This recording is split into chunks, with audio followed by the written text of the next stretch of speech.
அறிக்கையில் சொன்னான். மாண்புமிகு புரட்சித் தலைவி அம்மா அவர்கள் முதலமைச்சராக இருக்கிற காலகட்டத்தில் 100 யூனிட் இலவச மின்சாரத்தை மாண்புமிகு அம்மா அவர்கள் தான் கொடுத்தாங்க. ஆனா 2 மாசத்துக்கு ஒரு தடவை யூனிட் கணக்கு பண்ணி 100 யூனிட் இலவசமா கொடுத்தாங்க. ஆனா இவன் தேர்தல் அறிக்கையில் என்ன சொன்னா, திமுக நான் மாசம் மாசம் கணக்கு பண்ணி 2 மாசத்துக்கு அண்ணா திமுக ஆட்சியில் 100 யூனிட் இலவசமா கொடுத்தான், நான் மாசம் 100 யூனிட் இலவசமா கொடுக்குறேன்னு சொன்னான். அதையும் கொடுக்கல. 150 நாள் வேலை கொடுக்குறேன்னு சொன்னான், அதுவும் வேலை கொடுக்கல. 5 பவுன் நகையை எடுத்து போய் கூட்டுறவு வங்கியிலே மற்ற வங்கியிலே வச்சிருங்க, எங்க அப்பா முதலமைச்சர் ஆவாரு, வந்த உடனே நீங்க வந்து தள்ளுபடி வந்துடும் சொன்னான், அதுவும் கொடுக்கல. ஆனா மாண்புமிகு எடப்பாடியார் அவர்கள் முதலமைச்சராக இருக்கிற காலகட்டத்தில்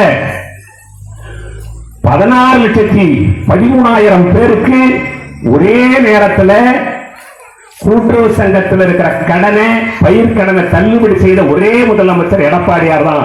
அந்த எடப்பாடியார் மீண்டும் தமிழகத்தினோட முதலமைச்சராக வரவிருக்கு. நீங்கள் எல்லாம் இந்த தொகுதியில் நிற்க வைக்கிற வேட்பாளருக்கு இரட்டை இலை சின்னத்தில் வாக்களிக்க வேண்டும்.